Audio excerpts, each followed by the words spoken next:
All right. Okay, so those of you who are hanging out with me right now, this is the pre-show. Before we get started, the conditions on the settings have been changed to maybe be perfect. And let's find out. The last 7 minutes I've been running the stream to a preview, and it's been working. It hasn't had any issues. But we'll see. We'll see. Last week was kind of bad. So welcome in those of you in the pre-show. I'm checking that audio right now. I want to see how the audio is going. I'm going to listen to it, and you tell me your side as well. I don't hear anything on my audio. It's not muted. Looks and sounding good to you. Okay, the funny thing is my YouTube is muted for some reason. I'm high as I can, go lower, and it's just not coming out on my audio here. That's weird. I wonder why. Open volume mixer. What's going on with Google Chrome? Let's mute it, turn it back on. That's weird. Doesn't actually have any sign of being not working or working. But everyone else hears. That's good. Let me mute this so that it doesn't accidentally give us an echo. I don't want that to happen. But everyone's saying good, good, good. And it's Kave. Hey, Kave. All right, cool. All right, guys. So audio is solid. The video is looking all right. We're starting here in about 3 minutes. Aaron as high as he can. Well, I'm not. I mean, it's not as high a volume as I can. Hey, Viet. Viet wins here. So, John Crooks, I haven't said hey to John Crooks yet. So let's go ahead and get rolling with the pre-show clips, and I'll be back to start us off live momentarily. Location planning. There are really only two considerations that you should be making when choosing your location for Milky Way. One, your foreground. Using the composition tips that I gave you in the previous video, this one, you guys can see, and right here is a link, you guys can see that actually you blah, blah, blah, blah, blah. Want to see me? Use the video linked right here to go see my composition tips. Otherwise, once you've decided on a cool foreground, the other consideration is number two, and most important, honestly, light pollution. You want the darkest sky possible. And so my favorite tool is lightpollutionmap.info. Lightpollutionmap.info is fantastic for showing you pretty up-to-date blooms of light. If you're lucky enough like me to live in the West Coast, the west side of the United States, then you're sitting here working around islands of light pockets. You've got light blooms that you have to work around in little city areas that are going to cause blooms of light in your image. And so you want to make sure that your foreground and the light pollution play nice together, or if you're lucky enough, completely eradicate light pollution if at all possible. I have a video right here that you can click on right there that breaks down all my light pollution avoidance philosophies, and you can go into detail there. But one thing I want to emphasize is that depending on where you're standing near that light pollution bloom, you can mitigate it. Even if you have some light pollution in the distance, if you're further away, you pull that light pollution bloom down to the lower part of your frame, and so where it blooms up, it's not messing with the core. And check out this, you can even have fun with the light pollution bloom and it doesn't ruin your shot. So you don't always have to avoid light pollution like it's a plague, but if you can get it off of your Milky Way core, success. That's all you really need to worry about. If it's below the core, you won't care. The last thing, I do not use filters. I am lucky enough to go to locations that are dark enough that I don't care about a little bit of filter blocking a little bit of light pollution if I even have any. So find a great capture practices. The first one is the real critical one, and this one is a 2-second timer. Go into your settings and change your drive setting to be a 2-second timer. If you have a shutter release, still have a 2-second timer, because then you can make sure that you're not going to be doing or adding any vibration to your shot. The second thing is making sure you don't move around your tripod. As you're capturing, you've got 8 seconds, 13 seconds, 15 seconds of shutter going off.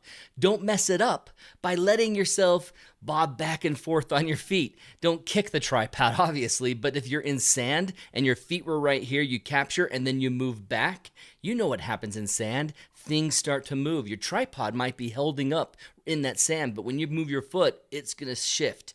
Do not move during your shot. So be careful not to move around your tripod. Now, for some group advice. Group advice is basically if you have others in the area that you showed up to or they showed up after you, here's some piece of advice to make sure that you are playing well and nicely with your other photographers. Get to the point that when you use this guy, you know precisely where buttons are. Okay, change that. The other thing is make sure your back of your LCD screen that you change your brightness all the way down. Don't use it at its full brightness because others around you are going to have you showing up in their shot, or you're going to see light from your camera popping around the terrain and they don't want to have that in their shot. So be polite, turn the LCD brightness down. The last thing I would recommend is that if you have tape, gaffer's tape, make sure the front end of your camera and sometimes the back end that you tape off all the lights. You don't want that light going off next to someone else who's firing at the close sand dune in front of them, and now your red light has spread everywhere. So be sure to tape that guy off. Awesome. You do these things and you will be loved by others who are out there with you. Thanks again for... Oh, here we go. Here we go. Welcome in. It's Wednesday. It's time to talk and nerd about Milky Way. I'm Aaron King with Photog Adventures, and every Wednesday I get together with a bunch of geeks and nerds and talk about Milky Way photography. We talk about the same things over and over again, and we like to think about the minutia and the detail, and like, oh, what can we do here? Just to celebrate the awesomeness that is the Milky Way sky. Not the drop-in Milky Way sky, but the legit Milky Way sky. No, we're just joking about that with Tim Farmer a couple minutes ago. Nerd, nerd, nerd. Yes. Yes, indeed. Yes, indeed. So welcome in, everybody. Welcome in, chat. I'm glad to have you here. And looks like the heart icons are in the bottom down there. Let me hit a couple hearts. Woohoo, 100%. Let's try that. Yeah. I don't know why YouTube added that. I guess there's certain things like TikTok and Instagram lives that those are fun to have. Plop, plop, plop, plop, plop. So you can hit those. But those are for non-nerds. Those are for other people. So, hey from the Ozarks. I saw that someone was saying, hey from the rainy Pacific Northwest. I'm so sorry. That sucks. It's getting clearer, and we just had a Milky Way workshop, a Trailblazer adventure that weather and other conditions and other situations had to get canceled next week. So it's like rain was going to kill that one. We were going to have probably just a week of rain missing out on everything next week, which was a bummer. Dave's here. How's it going? Hey, hey. Going to miss you in New Zealand. So, hey everybody, so let's get started and let's talk about what we're going to learn tonight. And I'm going to summarize it here real quick so everyone who's right now on the live stream thinking, okay, I might hang out for this, this is what you're going to hang out for. So we're going to talk about planning a Milky Way and pathing, specifically pathing at the end, which is something that maybe you haven't even thought about doing, and it's very, very worth it. So we go on from that, we're going to talk about PhotoPills, the app Planit Pro. We're going to use Google Maps. We're going to use Google Earth Pro.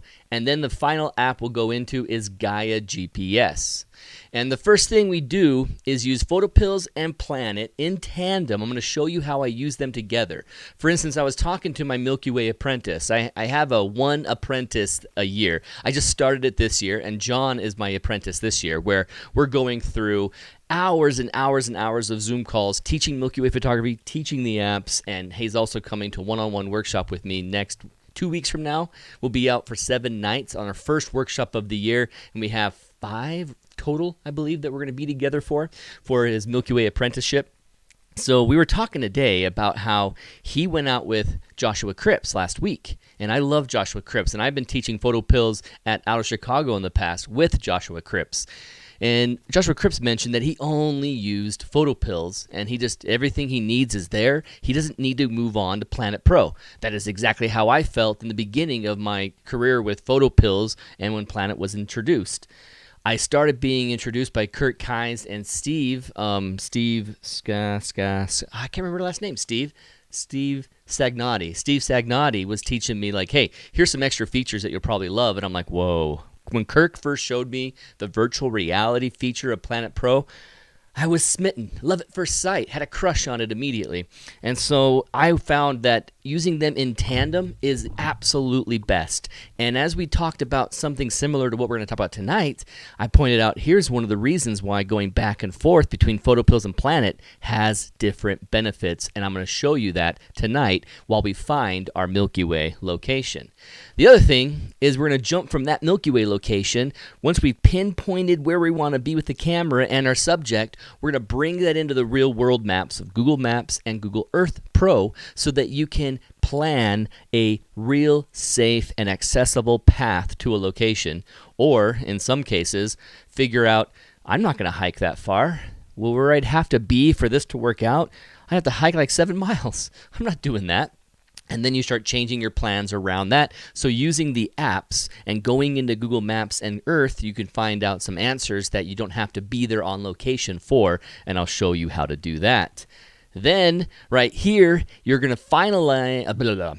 I guess I lost my train of thought because I thought of what Tim was saying. And I realized everyone in chat who's right here down below me, if you have any questions that you want to interject with and say, Aaron, I didn't understand what you just said, or Aaron, what is this, or can you explain this, make sure you write it in the chat in all caps because you guys are talking amongst yourselves. But if you have something that you wanted me to see, whether it's a joke, a comment, or a question, 4 things out of 3, you can write it in all caps and I'll notice it and I'll read it on the live. So hit me up with an all caps comment when you need to down below. So the last thing we'll go over is taking that information that we planned in PhotoPills and Planit. We've got the location pinpointed on Earth. Now we're going to take that information and bring it to our phones so that we can safely navigate there, whether in the daylight or in the dark. And that's when we do an export import of the KML path from Google Earth into Gaia GPS. And that's how we will end the night. And I'm challenging myself to have 6 things that are going to be bonus lessons that I'll write in here as we go. Things that pop up and crop up from questions, from comments from the people who are hanging out with me, the other nerds, or just things that I thought of. I'm like, oh, I'm going to emphasize this. I'm going to bring them out and write them in yellow so that in the very end of our live stream, you can look back here and go, this is what we learned. This is how we did it. All right? So let's get started on our first element, which is working with our apps. Now, I'm going to use my iPad in some cases, but for the most part, when I use the apps, what you have is not a big iPad on location. You have a phone. So let's get familiar with the apps using our phone's perspective and our view there. So let's go ahead and take this down. I want to change just the phone, and I also want to have it all distraction gone. So now it's just the iPhone. So if you have the apps Planit Pro or PhotoPills, this is how you're going to work with the location. So what we're going to plan is a Winter Milky Way Panorama over Factory Butte. So first things first, I always start off with PhotoPills. And so let's plan something for March, the upcoming month. Let's look at what we have. And where I begin is always in the moon. Just so you know, there's elements in here that I'm going to go fast over because we don't have time to go into the details of every step. The specific steps I laid out for you, I'm going to go into details for. But specifically on how I work with the moon pill, it's not going to be very short or not going to be very detailed. It's going to be very quick and speedy. So hope you can follow along with me. And if you can't, rewatch the video, pause and play, pause and play. So I'm going into the moon pill, and the moon pill is my quick way of saying, okay, will the Milky Way have a moon in my way? And I'm going to change my location. So if you notice, I hit settings in the top right. And you know what, with this, you can't see my mouse cursor, so I can't point to anything. You just have to know when I say top right, that's where it is. So the position of the location I want, I'm going to search an address, and I'm just going to type in Factory Butte. And in many cases, a subject like Factory Butte will have a recognizable name in the app, and it'll find it. Oh, it did find it, but it just didn't really say anything to confirm it, make me feel comfortable. But let's go for it. So now we're near Torrey, Utah, where Factory Butte is nearby. It's an hour away from that, but it's going to be nearby enough to give me the moon information that I want because I'm not trying to find the precise minute. I'm trying to find out the night that would be good. So then we look. All right, tonight, waning gibbous. That's a terrible time for me to go out. I am not going to go out with the waning gibbous, but I can go forward and just start tapping.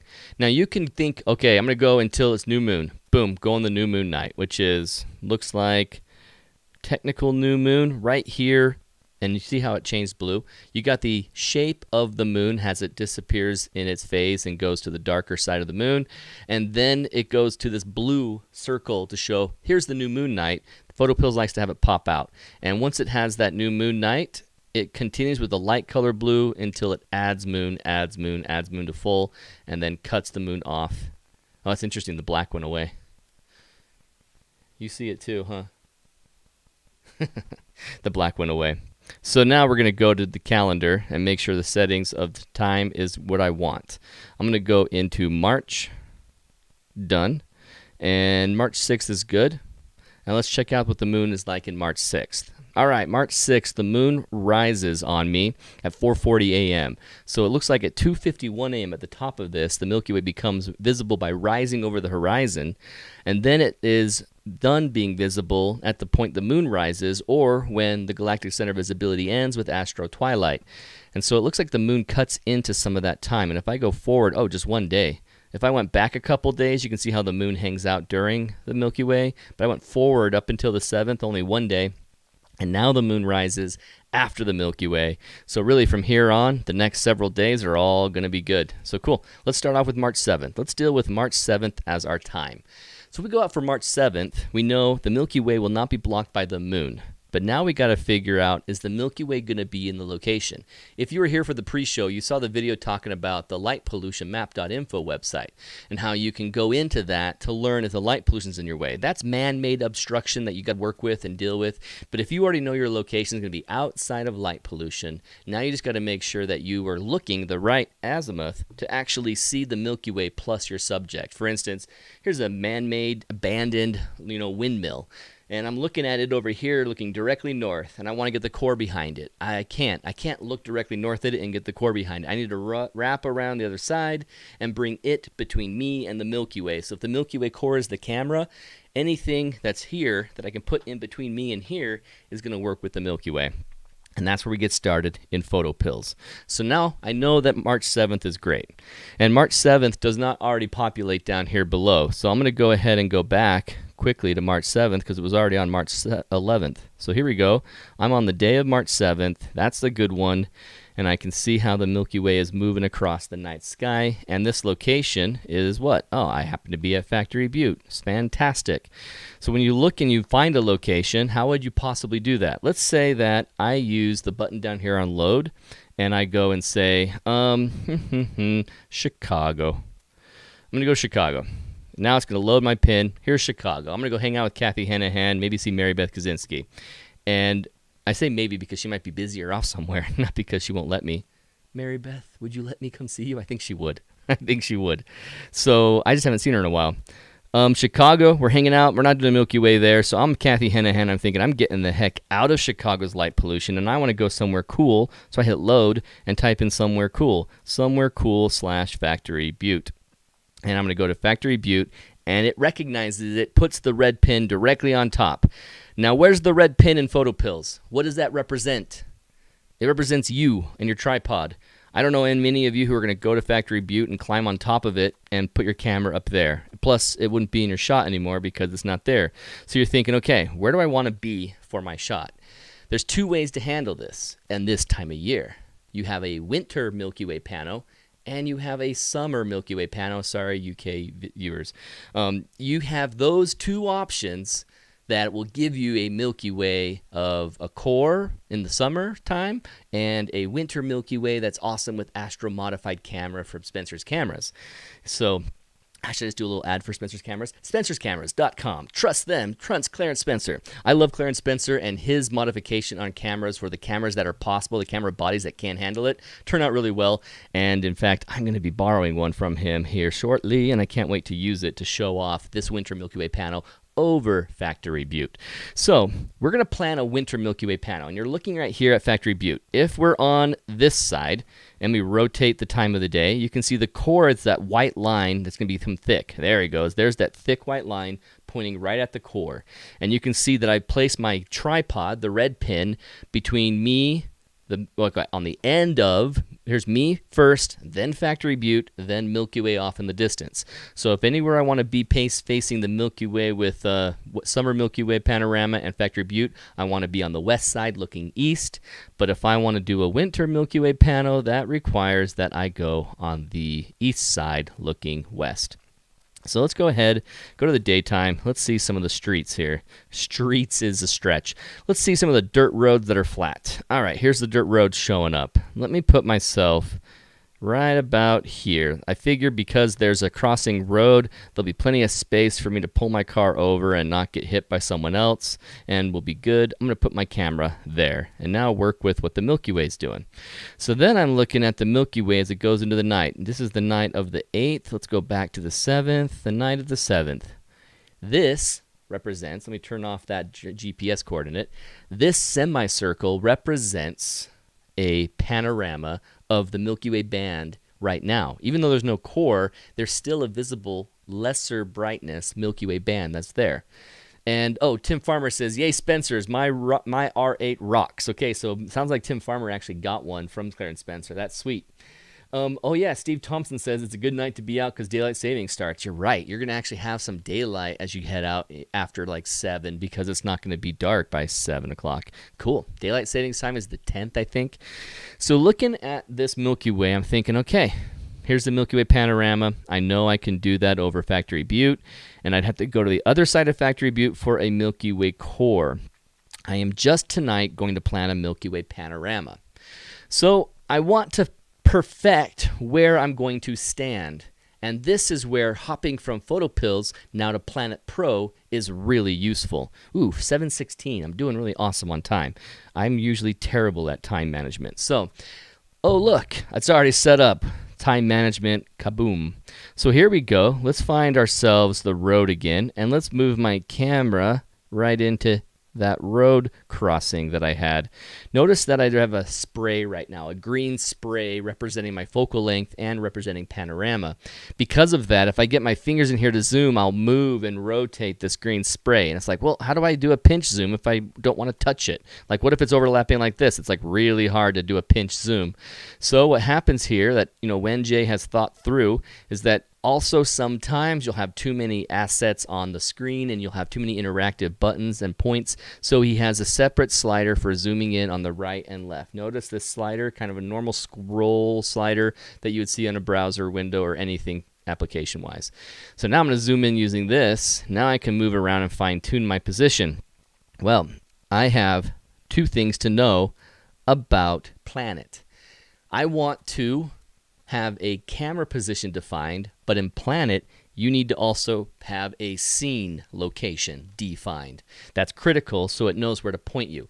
It has 360 degrees to point the virtual reality camera, but if you don't tell it where to look, it's just going to pick north and enjoy. So you want to pick a subject location, a scene location. So I'm going to zoom out, and I've already picked that spot where PhotoPills was like, hey, do you want to set your camera up here? No, I want my scene to be up here on top, Factory Butte. Knowing Factory Butte, it's pretty flat, kind of a plateau, so you don't have to guess which side of this is higher, but the largest rocks is a good start to say, hey, there's where I want to focus on. Let's go for there. And so, undrafted, is it possible to photograph the Milky Way? Remember to do all caps so I don't miss it, but I saw this long paragraph, so I wanted to read it. Is it possible to photograph the Milky Way during waning gibbous? I will be in Utah on May 26th, and it looks like sunset is at 8:24 p.m. with galactic center at 10:06, but the moonrise isn't until 11:49. Interesting. Honestly, just looking at that, 8:24 p.m. sunset, 10:06 is the galactic center visible at p.m., and then the moonrise doesn't even happen until 11:49. That means you have an hour and 43 minutes before the moon's going to get up and start lighting the sky. So if that is full darkness at 10:06, I haven't checked and verified it independently, but if that's already full darkness and it's not an astro twilight period, and you have a full dark sky, and the moon isn't up for another hour and 40 plus minutes, so you have an absolute time, even though it's a waning gibbous. Now, if you ever see my other video about the moon window of opportunity, I will do another video, maybe point it up here and say, hey, come check this out. This moon window of opportunity tells you that basically 3 nights of every month are all right, completely out. You just need to do star trails or no photography at all, because the moon will block your Milky Way core. So when it comes to Milky Way photography, even deep sky without doing narrow band, and you're doing like a deep field with your just tracker and a regular camera, you're going to want to have no moon. And every night has minutes to hours of no moon, except for about 3 nights around the full moon. So like the night before the full moon night, and the night after, on average, are the 3 nights that basically the entire opportunity is gone. Now, the moon window of opportunity talks about it from the perspective of the moon phase. However, during the year, maybe during that 1/4 of the night when the moon's down, like for instance, your example, you had a moon that wasn't coming up until later in the night. So that very beginning of the night had a couple hours where there's no moon. If it happens that the Milky Way hasn't risen by then no, you don't have a Milky Way shot even in that situation, even though it's dark. So there's a lot of things to consider. Time of the year, when the Milky Way is actually going to be rising, and the moon window of opportunity. So there's going to be a Milky Way core window of opportunity and a moon window of opportunity, and when those overlap, you have magic. I'll show you this real quick, the undrafted, so that you can see right here. Oh, I think I remember your name is oh, do I know Undrafted's name? I think I do. Matt? No, Adam? Ah, crap. I can't remember if I know your name. I won't try and go into it. But here you can see at the very top of my phone, on the left is a hamburger menu, those 3 horizontal lines. I'm going to tap on that. And right here, Wenjay has given you a calendar towards the top. You can see calendar right there by events and ephemeris features. Hit calendar. And this has multiple views of a calendar. Important dates, the moon phase calendar, the moonless nights calendar, which will give you the actual nights where there's, let's tap that again. 1 star is a less than 4 hours of moonless night. 2 stars is 2 hours of 4 to 8 hours of moonless night. And 3 stars is more than 8 hours of moonless night. So when you look at that, you go, look at that. How many nights have the moon all night or never gets dark enough in March? Well, it looks like those nights are 20 to the 25th, according to this. So it's like around the full moon, it's just overlapping everything right around there. Like if I go to June and I go and see what options, it says 4 nights are completely without the moon. That is, when you consider minutes, you can even go to 3 nights. But if you don't consider minutes and you want to just make sure people are not going like Wenjay is, don't go out for like 7 minutes of moonless night. He hasn't marked it on here. So he helps you see that. But you don't know here whether the moon and the Milky Way are overlapping in good window of opportunity. So that's the last calendar right here where it's the Milky Way one. And it says right here, the Milky Way core and has moon. So this is 1 dot, says there's less than 2 hours of Milky Way core without the moon. 2 dots is less than 2 hours. 3 dots is more than 4. So you have more than 4 hours of Milky Way core without the moon many, many nights, and most nights are at least 2 hours, and then there's only a few nights that are less than 2 hours. And in here in June, according to this, with the Milky Way's position in the moon, there are 5 nights where they overlap in a great opportunity. So that's a reminder about the calendar feature. Okay, let's go back over here at Factory Butte. So we decided on our location, 723. Whew, that was a detour, but I didn't go too long. Man, you're starting to handle this well, Aaron. Oh, you're thinking out loud again. You should stop thinking out loud. So here we go. We got Factory Butte as our subject, and we have our position. Now the best feature of Planit is coming up. Oh, Ron S. says real quick, is there a civil, nautical, and astral darkness with the moonrise set like the sun?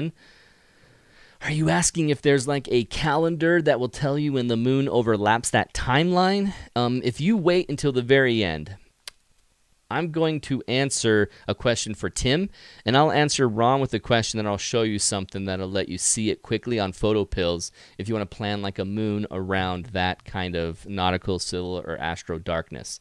But the answer is yes, but it's just a calendar. They have to use different ways. You have to plan it separately, Ron. So we'll talk about that at the end and clarify that before we hang up live.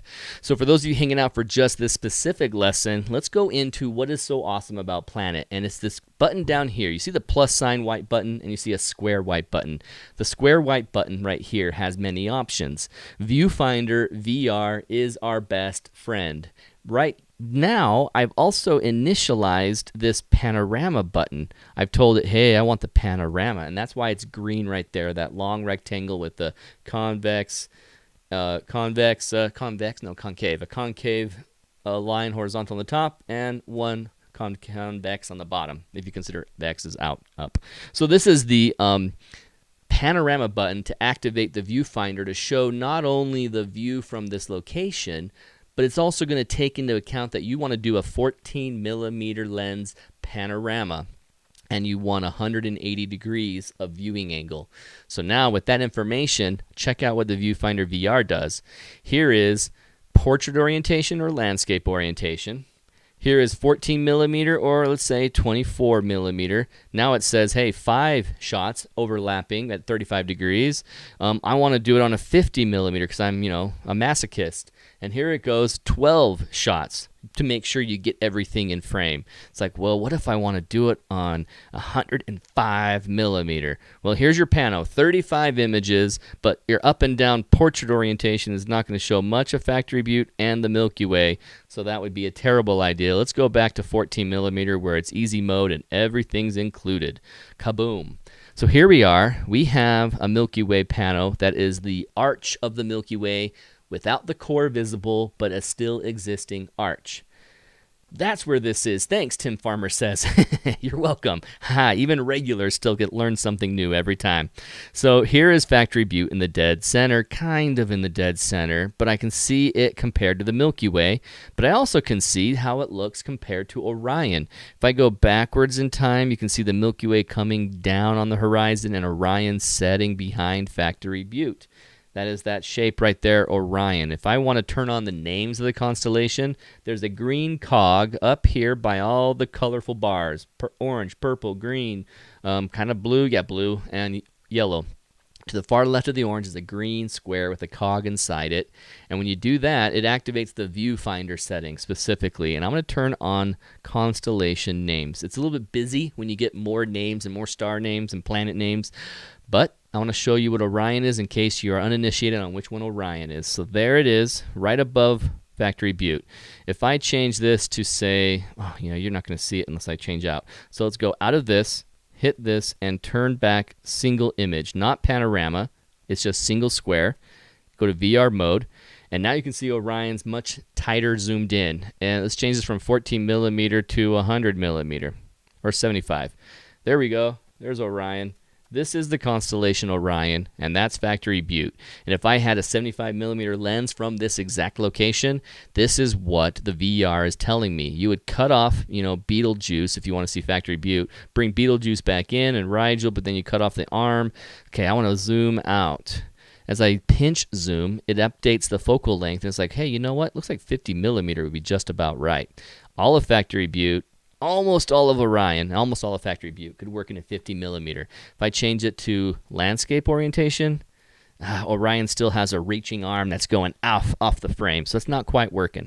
So let's go back out, change this from single to pano, and I'm going to go back into VR mode, change my 50 millimeter masochism back up to a 14 millimeter kind to yourself option, change my orientation from a landscape orientation with my camera to a portrait orientation with my camera, and now I've got a nice fat square. I can see that on the bottom of this, I have these 3 green lines. Here's one image, overlap that much with the second image, overlap the second image with the third image, boom. And that's there on the bottom of this little square. If you see it because you followed me that fast, awesome. If you didn't, sorry, hit pause, go find it. So here we go. We're looking at this, but there's one thing I don't like about it. There's 2 things, really. I kind of want Factory Butte to be a much larger feature, and I'm realizing that it's not really centered under the Milky Way. Now, Wenjay, a Planit Pro creator, please, dude, if you're watching this video, I want to request a feature. Notice how when I put my finger down on this camera and move it around, it keeps the Milky Way there. And I can move my position of the camera, like my view of this map. I can set myself back up to, the total area view changed to 159, 180 again, set. Okay, cool. And then I hold the middle and equal it out, so it's 180 of the core. All right, sweet. Now look at this. When I move it around, I can see if I go down here on this side, I got the Milky Way completely away from Factory Butte. I want it to be nice and centered. So now I got panorama featuring nice and centered with the Factory Butte, and I can see that visually easily with the satellite. But what I wish was there was a picture-in-picture view of the VR mode right now that was updating live when I moved it forward and south and more east. That it would actually change that picture-in-picture view of it, so I knew just how big Factory Butte was ending up in my frame. So what if I go right there? Let's hit the button and check viewfinder mode. Ooh, nice and centered. Maybe not big enough. Let's go even further in. And then I have to hit viewfinder mode again, and then double check my work. Oh, Factory Butte just got even bigger. Okay, let's go in and go back Factory viewfinder. Oh, okay, now Factory Butte is massive. Now here's the situation. I'm dealing with the topography, topographical information of this through Google Maps, uploading live to this app. And it's telling me basically roughly what's here. It has some corners shaved off. It will. Factory Butte does not look like this. Factory Butte is this tall, square, awesome, like plateau of rock, a nice butte. It is not like this. So there's a chance that right here it's actually way too close and it's blocking a lot of my view. So I shouldn't go that close. In fact, I can see the terrain. I mean, look, if I zoom in, the terrain is like, hey, you want to climb up and down ridges? No, not really. I'm going to go lazy mode, but I want to look good still. So I'm going to go lazy mode, but looking good still. I'm going to come back from here, go where it's less of the higher points, and I'm comfortable with that. That's probably a lot of up down, but not very high up down. So let's go ahead and check the viewfinder view. Wow, I got boom. Okay, cool, sweet. So, like I was talking about, let's turn off this and turn off just the iPhone. We're talking about PhotoPills and Planit to find our Milky Way over a location. What we really, really want to remember is that let's write this in blue. Actually, no, let's write it in yellow because that will stick with the theme of bonus info. So what you want to remember is that when you're using it, you have, you position, let's go much bigger font. Let's zoom out. Let's go position precisely, and now I think it's too big a font for me to fit. Precisely composition. Position, precisely composition. That's an awkward term. But basically, you want to try and get your composition precise. You're going to plan it from your couch. You're going to plan that composition from your couch, and you are going to make sure it looks exactly like what you want, working with, dealing with this section right here. So we're looking at an awesome, awesome feature from PhotoPills and Planit to really make it precise. So boom, we got something going here. Let's go back to my phone. Turn that back on, turn the phone back on. HAB2, HAB2, is that like a space hab? Because I love that name. Does Google topology data require a subscription to feed Planit Pro? Good question. So do you notice underneath the green square where there's a square that says 3D? That 3D feature, notice in my menu, up here has Pro features activated at the very top. Also 3D model feature activated. You will see what I just showed you exactly with your, not free because you bought the app for $10, but you will see this without any extra yearly subscriptions activated. But if you want to have for a 3D model, you can hit 3D and it'll actually go for a little bit higher resolution of it, which in some cases will be brilliant. In Factory Butte, it kind of makes it extra, draws extra edges on the geometry and pretends like it's even more gradually up, and that's just not what Factory Butte is. It's not what it looks like. So in this case, it's not terribly accurate because what you have on the topographical map that it's pulling from is data of elevation change and positioning, and it just ends up causing it to look like a slope because it doesn't go up and draw really defined edges. It takes this point. So imagine, let's go to my iPad. Let's go to my iPad so you understand what I'm talking about. So topography. Let's do another topography one. This is a user-submitted bonus. Awesome. Oh, I'm using the wrong pen, but let's just go for this fat marker. Topography. So notice this shape. I'm really zoomed in. Maybe I shouldn't go so zoomed in because I have very little control over the graphic. So let's zoom out. Let's use some of the space that we have down below here. So here's like Factory Butte. You know how it goes up to a certain point. Where the purple marker is an elevation line drawn in an edge in the geometry. And maybe that's too gradual to be a good example. Let's go a little more extreme.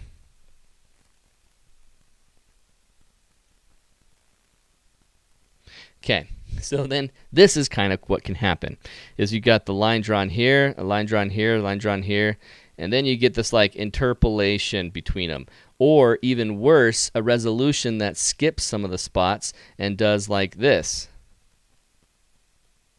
Even though the rock goes up, it ends up, I just double checked that you guys can actually see this, it ends up just drawing a straight connection between them. It just interpolates a direct linear path between the two nodes that are being marked on topography, and it changes the shape of that. Like, for instance, Tim Farmer down below says, Elephant Rocks looks like a flat plateau.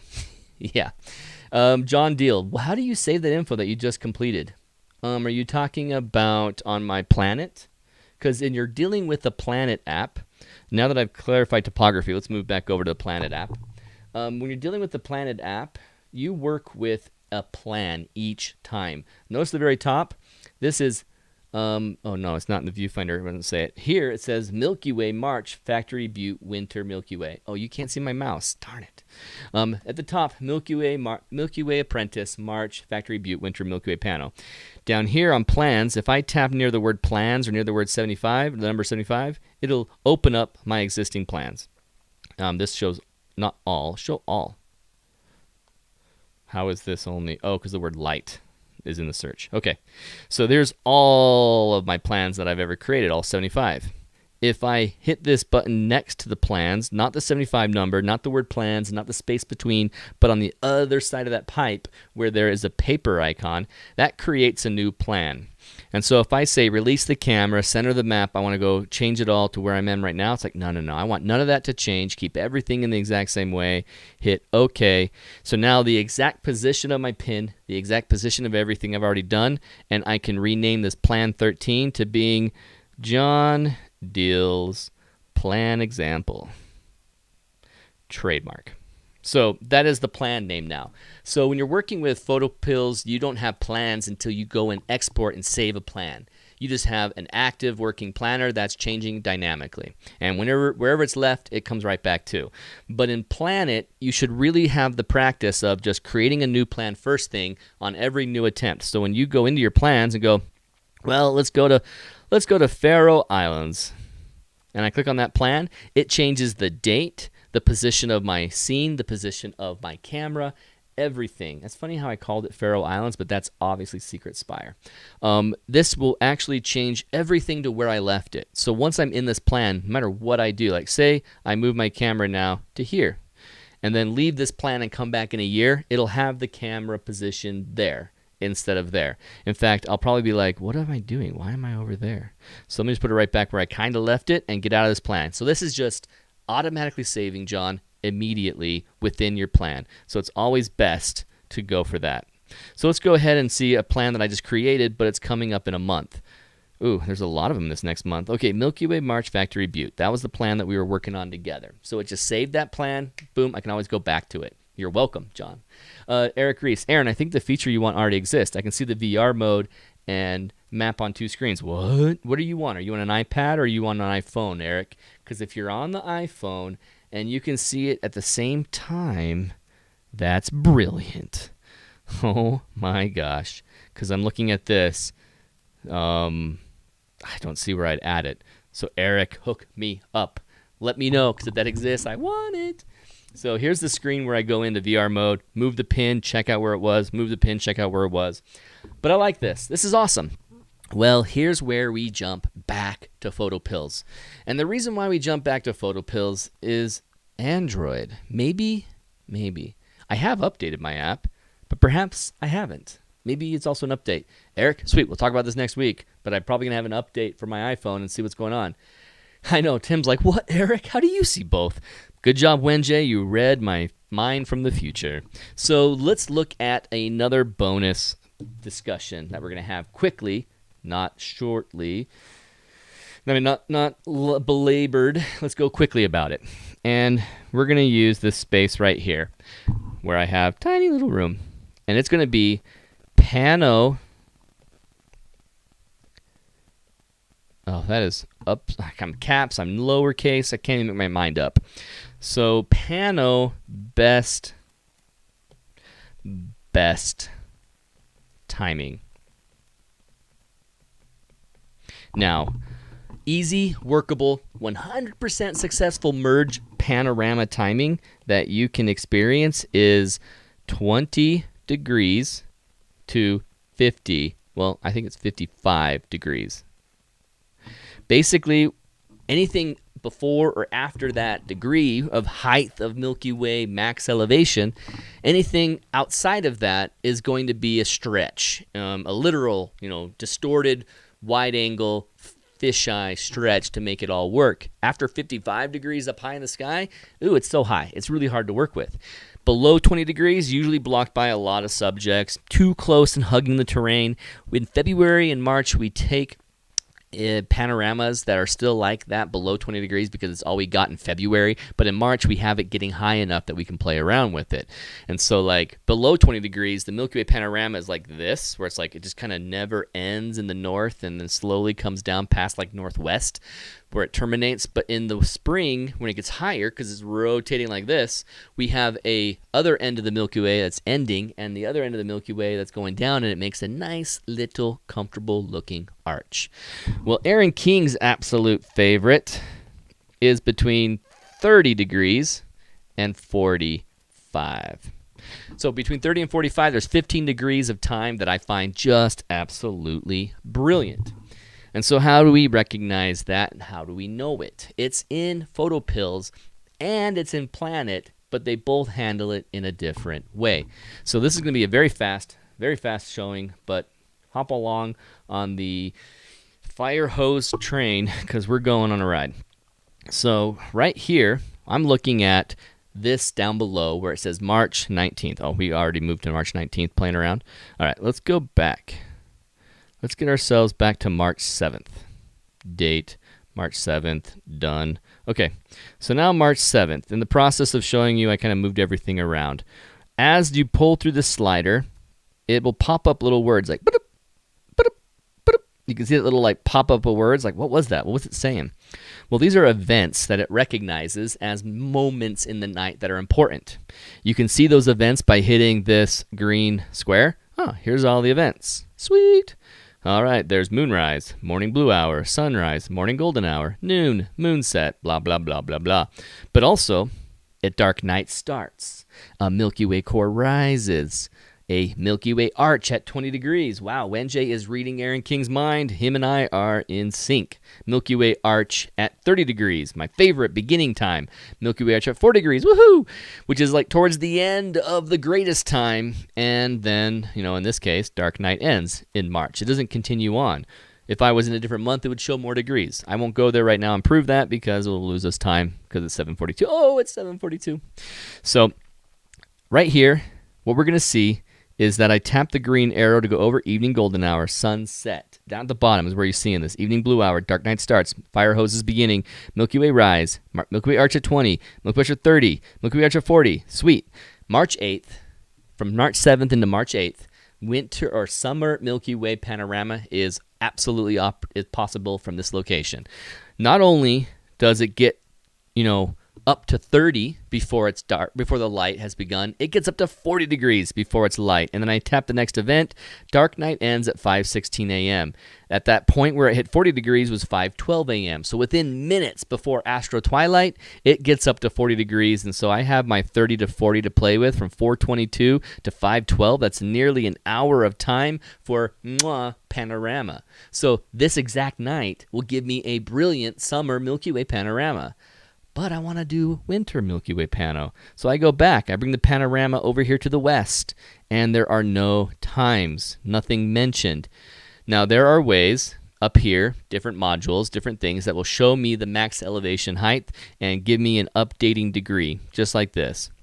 It has elevation angle at -30, -40. Like, let's go forward to Milky Way rise, elevation 0. Go forward, Milky Way at 20, it says plus 6 degrees. Milky Way at 30, plus 13 degrees. That's good information if I get used to that. But a nice, fast, easier way to find Aaron King's favorite 30 to 45 degrees is to go back over into PhotoPills and look at it from here. And you notice these modules at the top have all sorts of different information. You go all the way over, fire hose.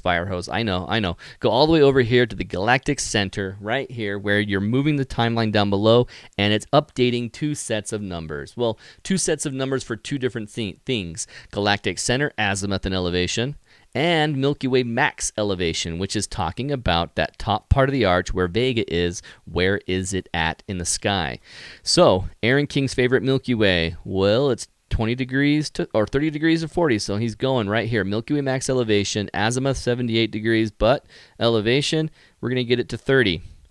And 30 degrees begins at all right, March 8th, 4:21 a.m. 30 degrees, woohoo, before it gets light by astro twilight. It also continues that information on the other side. You can see max elevation. Here's where it hits 30 degrees. Now, what's happening in this case, instead of rising up, it's setting down. And so we're having 30 degrees at the end of the morning around 11:51, but it started off even higher. So it goes to my 45 degrees opening opportunity at 10:36 p.m. The moon has not risen or set. There is no astro twilight. We're deep into full darkness. And the beginning opportunity for Winter Milky Way is at 10:36 p.m. through, my favorite timing is 11:52. So 11:52, let me remember this time, 10:30. So 10:30 to 11:50. So basically 10:30 to midnight. I'm going to go back into Planit. I'm going to move my time to the 10:30 time. Oh, I'm really hitting too many things. 10:30 time. All right, 10:30, roughly 10:28. So now I'm going to go into VR mode and look at that. What's at 10:28? Aaron's panorama works. It does. But in this case, in Factory Butte, I really like the relationship of Orion being a little bit snug with the rock and maybe a little bit more time going forward. So let me move the timeline forward. Oh, wait, Orion's setting behind the rock. Ooh, most likely part of Orion's going to be blocked by 10:41. So I don't want to go to midnight. Orion will be blocked, and I like the idea of Orion being included in this shot. Oh, he said, never mind. I see Tim Farmer's caps lock, and he's like, whoa, never mind. Answered the question. Booyah. Fell right for my trap of lesson teaching. So right here, I'm liking no later than 10:40, and no earlier than what? 10:34, really. So it's like, ooh, I have the minutes from 10:30 to 10:40 to get the perfect panorama. Can I get a panorama in 10 minutes? Oh, yeah, 2 minutes.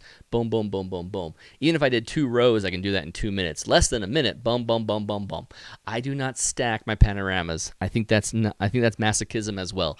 But it's possible to do. Go for it. Have fun and enjoy. But I don't. Panoramas already have great handling of noise by virtue of just zooming out so far. You know, everything's not in fine detail.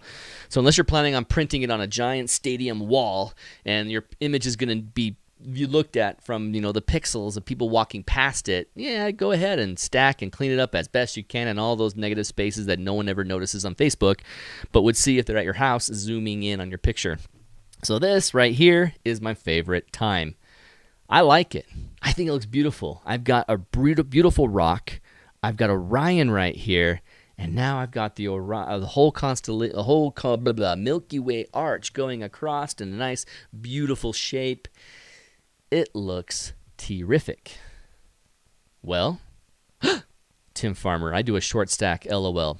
Not funny at all, man. Not just kidding. Have fun with that. You got to either stitch the whole panel together, then stack the stitches, or you go and stack each one and then create a final image, then you merge those. I mean, have fun. It's just extra time, and why do it?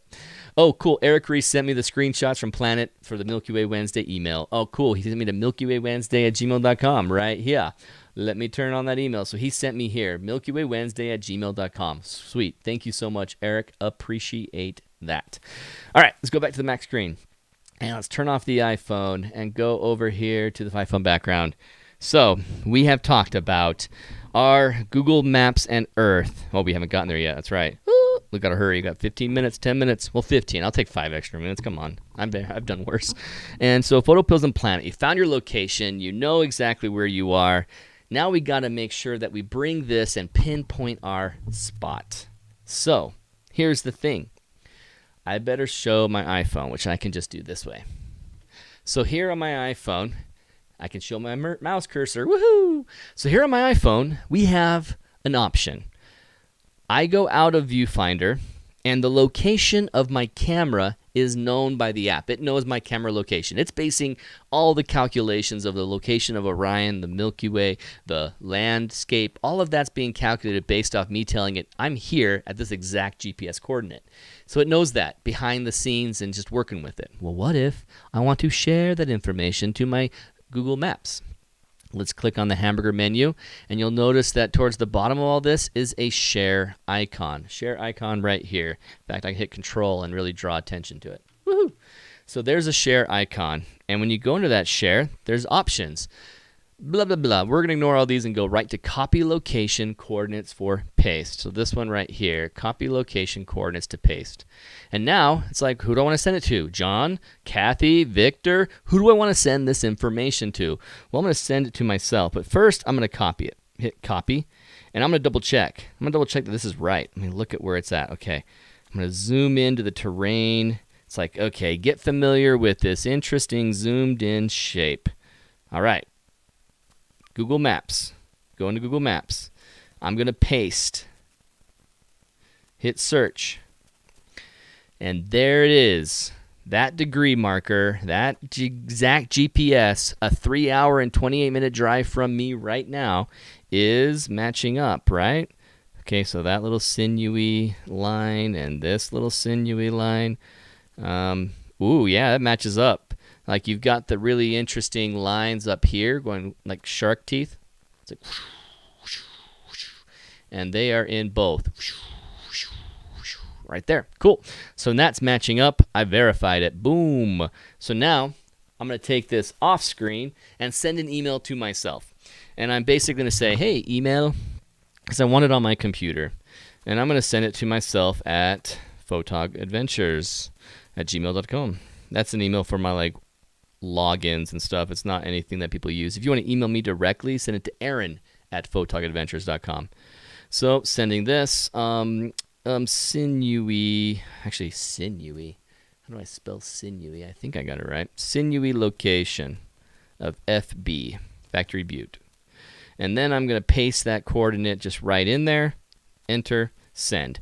Then in the background, I am going to open up my email, and I'm going to make sure that I have this coordinate to paste and copy into Google Earth Pro, because that's where we're going to end the night in, the Google Earth Pro section. And looking. Looks like sinewy location FB has shown up. I have this coordinate here. I am going to copy that. And I'm going to go into Google Earth Pro. And I'm also going to get off my email here so that no other people's emails show up and show you the screen. So here I am in Google Earth Pro. And I am just going to Control V, paste that coordinate in there and hit enter. And it's going to zoom in directly to that awesome location off Factory Butte that I have now defined. It's like, ooh, cool. So that's made a pin. I love it. This is the location. I am going to save that pin, but where is it on my list?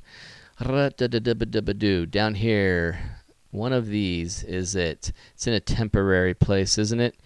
Let's go ahead and create this new marker right on top of it and be Great View Winter Milky Way Pano. All right, so the Great View Milky Way Pano exists, but then the 38 one does still. Where did it end up? I want to get that out of my way. Is it still in temporary? Where are you hiding? Where are you hiding? I'm going to zoom in, and this location, if I use Google Earth, you can see Factory Butte.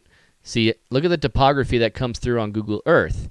If I go, say, to my favorite image of Factory Butte coming from Eric M. Benedetti, www.utahastrophotography.com. Ooh, where night sky tells stories. I love that, Eric. That's a good update to the website. Let's zoom out. I want to see your website. There we go. Let's go see your images. Oh, no, you've changed things. Where do you move things, man? Where's your gallery? There's Bryony and Malia Benedetti, CEO. That's her daughter. Awesome. So she's the CEO. She decides and dictates everything, which is true. Absolutely true. Nightscape photography. Let's go into this. Cool update on your website, Eric. I'm glad I get to show this off so everyone knows that they can come to it. Whoop, there it is. Oh, I just did the song. Woo! And then there it is. It just happened to say whoop, there it is. Oh, no, it won't show me that picture. No. No. Okay, but here's Factory Butte. You can see it. That's the cool shape that it is. Gradually up, sharp, and over. That's what the shape is.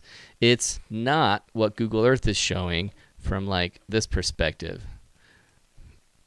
You know, he was north looking south. And you can see how it's kind of like that, but not exactly. But pretty close in Google Earth. It's certainly not the same way as it looked in Planet. But we got to figure something out. We got to figure out a nice, safe path to get here. And we got to figure out what kind of craziness it would take to go from the road to here. So you can see here's the road. Here's where I was originally at, and I moved myself all the way over here. What's this terrain like? Let's look at one of these pictures that have been provided. So you can look at this picture from a cool guy, Ben Egbert, in 2012.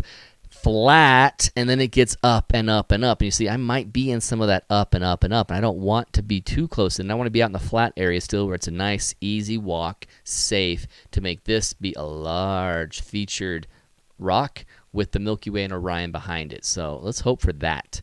So I'm going to say that I'm going to build a path. Up here, you can see add path. Now, you're not going to be able to do this as a tutorial, but I'm just showing you how a cool way I like to use it. Path to sweetness, I'll call it, just because, why not? Oh, I actually never completed the path to sweetness. Let's go ahead and go back into it. Properties, right? Now while I have this still up, I can actually draw my path to sweetness. I can click here and go straight to it. All right, what if I could go straight to it? How deep would that be? First, let's make this visible to all of you. 20 degrees. Oh, I hit enter again. Stop hitting enter, Aaron. You're committing something. You don't want to commit. Style and color. Let's make the color nice and vibrant pink. So now you can see this path from the road all the way to there. And if I go to Measurements tab up here, Measurements tab, now I can see, oh, thank goodness, 1.18 miles. 1.18 miles. That is not devastating. That is not devastating one bit. Great shot, he says. Tim Farmer's like, yeah, it is a cool shot.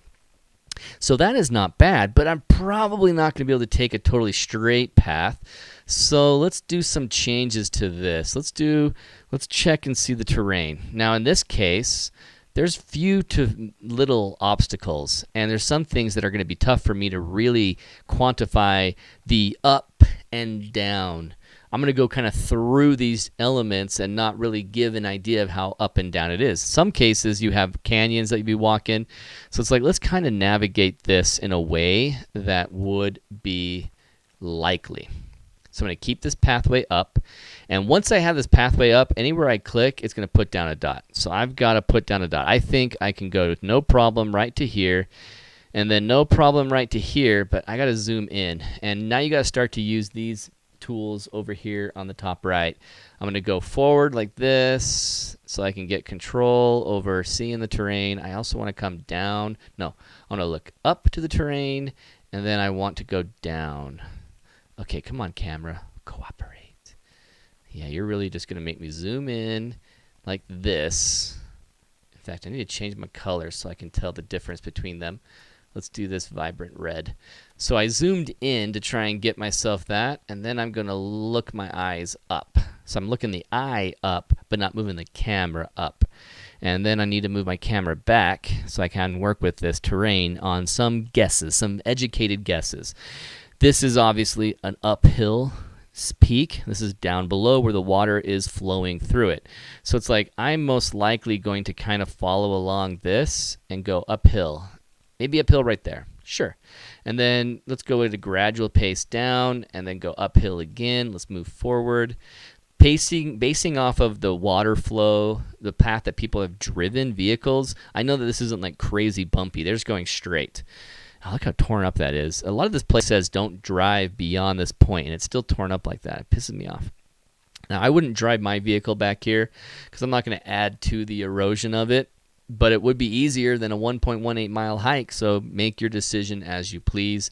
I recommend being as conscientious as possible. If you decide I had to drive, I'm going to drive a motorcycle through here. This isn't a 2-lane vehicle. This is like a motorcycle. If you had to do it, follow the existing path that's already been rutted in. Don't create your own new one on beautiful, pristine terrain if you have to. Let's just compromise with reality here. So, boom, boom, boom. We're going forward. And I can see this pathway as it's kind of going up. So I'm betting I'm going to kind of jaunt at an angle. Maybe this angle is good, but then I'm going to stay up on top. I'm not going to go down and up and down and up. I'm going to stay up top. I'm going to go on along this ridge, take my view in from here and be like, ooh, what do I think? How do I like that? I'm going to go forward more. And I don't want to climb up more. So it looks like this is going to be kind of a down and up, unfortunately. So I'm going to go ahead and give myself a little bit of extra kind of just extra distance, not knowing precisely where it's going to go. So just some wacky extra distance, just so that the precision estimate is as precise as possible. I shouldn't say precision estimate. The haphazard guess of an estimate has a little bit more accurate distance than you'd expect. Now I'm going to go back up this pathway, follow it, go down like this, I think. You can see how it's following the terrain. Everywhere I pin it, it's making that, here's a dot, here's another dot, and then creating it based on how the terrain goes up and down. So it's moving it up and down for me and taking into account some of the terrain distances. My guess, the way that this goes, is I'm going to have to do this and go up like that. That's just a guess, haphazard, educated guess. Now look at this wonkiness. Like, people don't even drive over there, so I'm thinking I'm going to have to kind of stay on the left of this, go along this path, because I don't want to go up, down too heinously. Oh my gosh, look how close I was.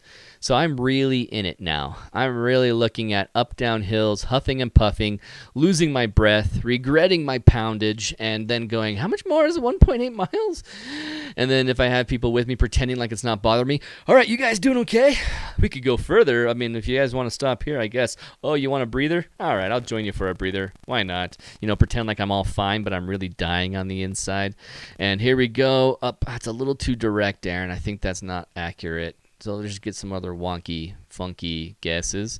Looking at the path that people have driven here, this is going to sprain my ankle. But go up here, go there, go up there. Ooh, boy, okay.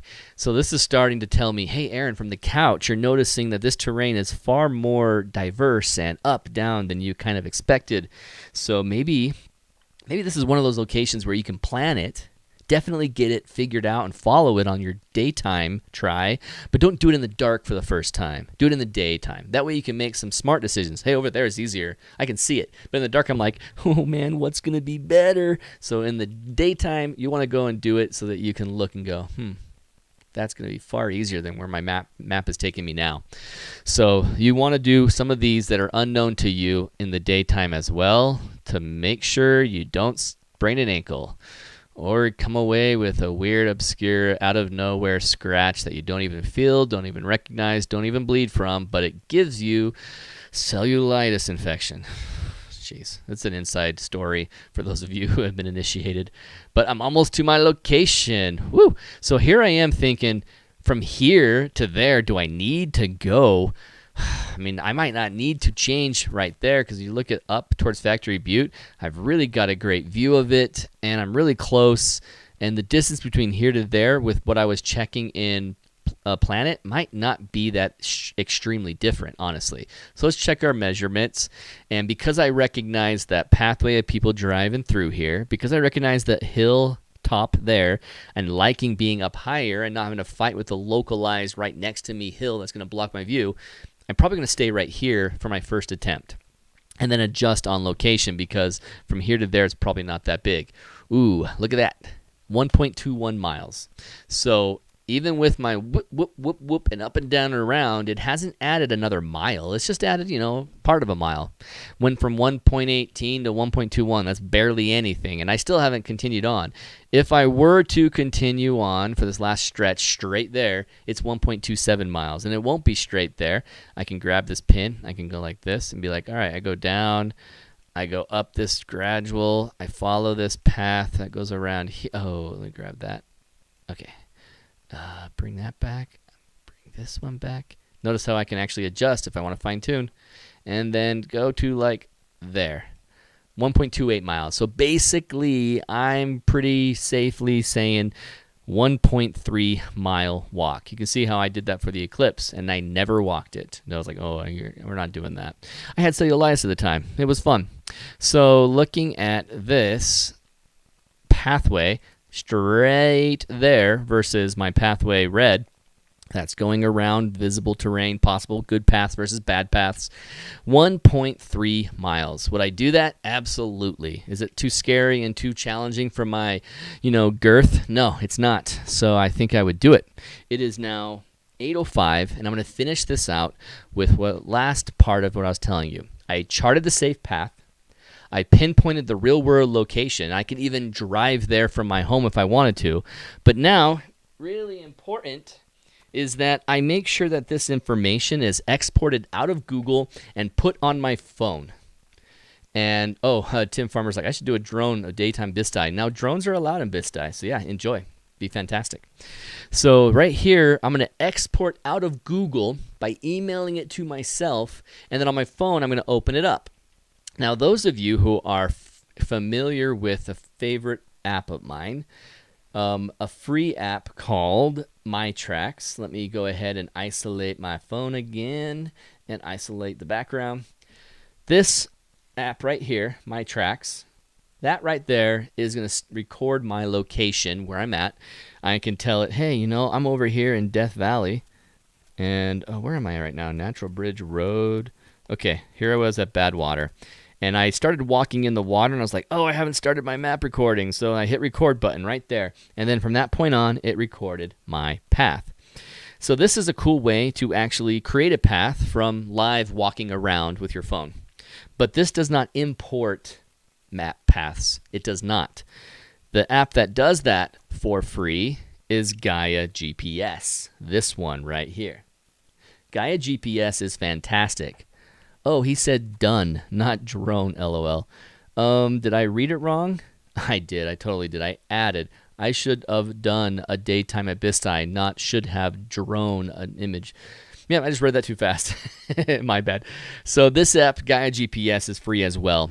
The one thing that I know is that MyTracks does not exist on Android. At least it wasn't there last year when I checked my last time I looked with a client's phone.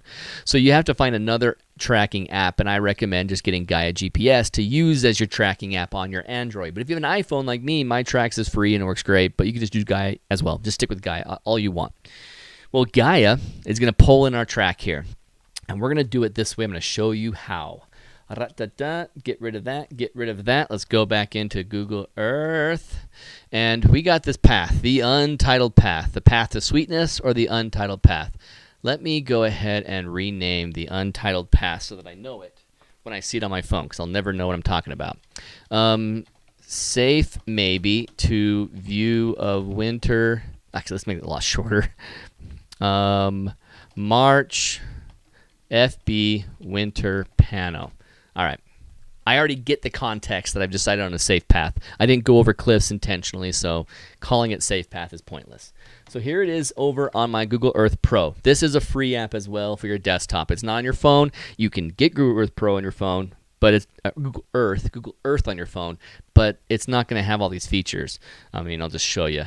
So here's Google Earth right there.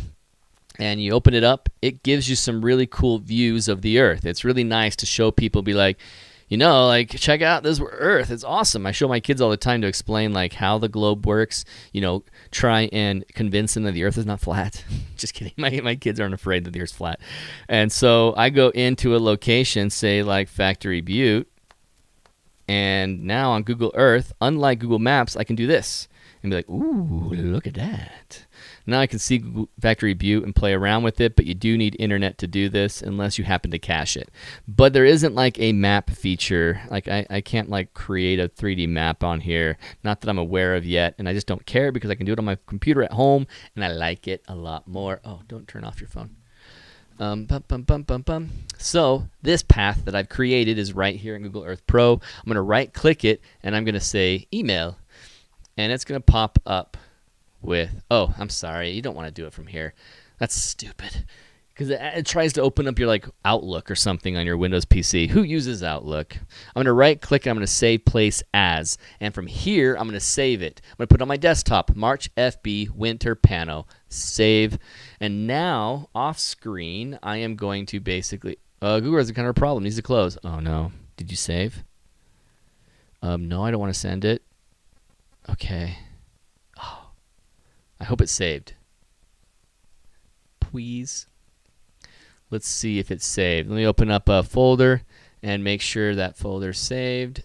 Let's go ahead and move this out of your screen. Let's go to the chat. Make sure that it did save on my desktop. It's only a small file, so I wouldn't be surprised if it saved and then quit. Oh, cool, it's there. So I'm going to drag and drop this file all the way over here to my email. Oh, whoops. I need to actually create a new email. Let's reply to myself when I sent that coordinate and drop in this asset, the March FB Pano. I might as well show you, because from here it's not any private information. So here's Aaron King's email of Photog Adventures, and, well, it was Aaron King's email. Just grab it, Windows. There we go. So right here, I've dragged and dropped it in here, because basically I got this asset, came over here, and dragged it in there, and that became an attachment. And that attachment's down here, March March Factory Butte Winter Pano.kmz. I'm going to send that to Aaron King. And now on my phone, I'm going to see that email, and I'm going to pull that baby up, and I'm going to include you in this process once I get the email in, because then you're going to see how you open it in Gaia GPS. And this is why on at least iPhone, this is the best way to use Gaia and best reason to use Gaia, because it just works and it doesn't make you work that hard. So let's go over. Oh, I just crashed my phone. All right, sweet. Let's go ahead and resave this. Share my screen, because you need to see Gaia GPS, and then we'll end it today. Definitely a few minutes extra late, but those of you who've been with me for a while, kind of come to expect that, haven't you? Sorry. Oh, it's already back up fast. I didn't have to type in a code. Awesome. So here's my email. Sinewy location, Factory Butte. And in fact, I'm going to move this over so you can see Factory Butte, baby, right there. So I'm going to keep this up like that so you can take in that moment. So I have this .kmz. I tap on it.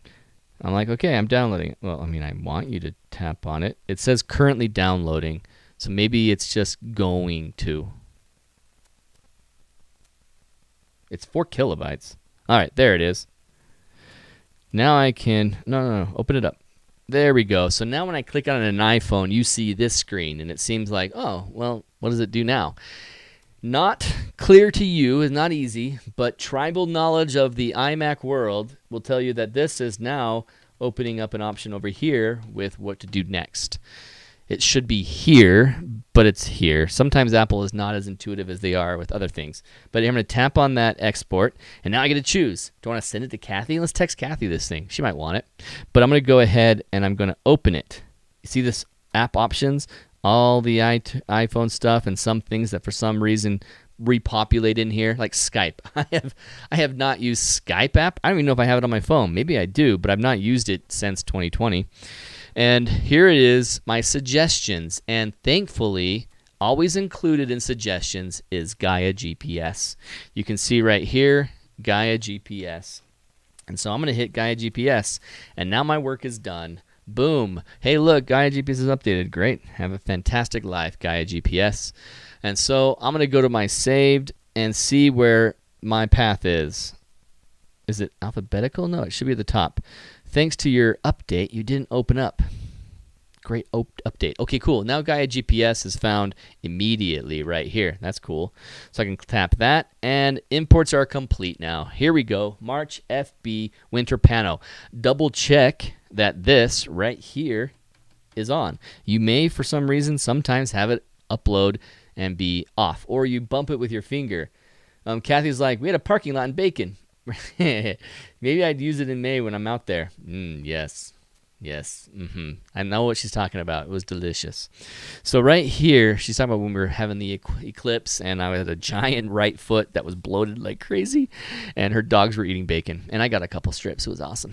Right here, this eye, I'm going to turn it back on so it shows on the map, and then down here is the map, and I'm going to click on that asset, that button, to open up this part of the feature of Gaia GPS, and it's going to open my map.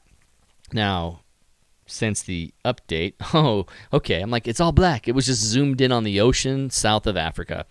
Of course, I wanted to go to Ghana and the Ivory Coast. Here you go. You got my triangle. Notice that triangle exists. This triangle is the big life-saving triangle that will tell you anywhere you are, with or without internet. You will be found on the map. As long as GPS satellites are finding your phone, you will be seen on here in the middle of the desert. So when you go to your location, like we have imported here, let's see, I'm not going into that location. I'm going into Factory Butte, which is here. Okay, you can see all these different maps that I have. I have saved this pathway to, Tim, we were talking about, LDS. Well, that's actually like my church. The Long Dawn Silver Rock. And then there's also my eclipse path where Kathy and I hung out at the front of it and didn't climb all the way in. And then here's my path here that this time next week I will be doing this with John, my Milky Way apprentice for 2024. So it'll be fun. I love the apprentice thing. It's going to be so much more fun. Sorry, more fun than actual workshops when we try and keep everything like on a nice, even kill, athletic, and difficulty. But when it's just one-on-one and we both can do it, I mean, this guy's even better shape than I am, so we're going to push it and get out there. So you can see I'm on the road. I can drive in my car. I can see my little orange triangle showing up when I'm here and go, okay, I'm here. Pull over the side of the road, get my gear, get my warm clothes on, and I can start walking. And I will see my triangle, keep on this path, keep on this path. Now, right now, I'm not there. If I was there, I would tap on this icon, and then my phone is recognizing my current location, and where I'm shifting this, going left and right, it'll actually point me in the direction. I just got to keep looking down at my phone. I'm on the path. Go up that ridge. Look at the path. I'm still on it. Oh, I'm off the path. Okay, gotta go to the right more. And you get yourself back on. It keeps you from going the wrong way. And, best case scenario, it gets you back to your car. If nothing else works, at least you get back to your car. And so this is Gaia GPS. It is absolutely fantastic. Oh, my iPad is gone. Let's turn this baby back on. And hopefully it just does it as fast as the other one did, where it just found itself instantly. So this is how you work with these apps to plan your Milky Way. Boom, there it is. Awesome, you brilliant, brilliant thing. Thanks for saving me some time. So let's go ahead and make this big so everyone can enjoy the final reminder. So we've got PhotoPills and Planit to find your Milky Way location. Then we're going to go to Google Maps and Earth right down here, and we're going to make sure we find the location in the real world and chart a safe, navigatable path there. If nothing else, to plan where we're parking our car. Not necessarily hiking into the woods or somewhere crazy, but we're going to park our car here. And now I can go right to that spot I decided to put my camera. Then the last thing is I export off of my Google Earth Pro, which has closed. Hello? It closed. That's too bad. It closed too. My Google Earth Pro, right there, it would be how I planned it from home, got my stuff, I export out that asset of the .kmz or .kml file, and that goes into my phone from an email. The email attachment easily comes out and opens to Gaia GPS on both Android and iPhone, and it's fantastic. So your arsenal of apps that are necessary, at least MyTracks, well, I should say at least Gaia GPS, if not MyTracks plus Gaia GPS.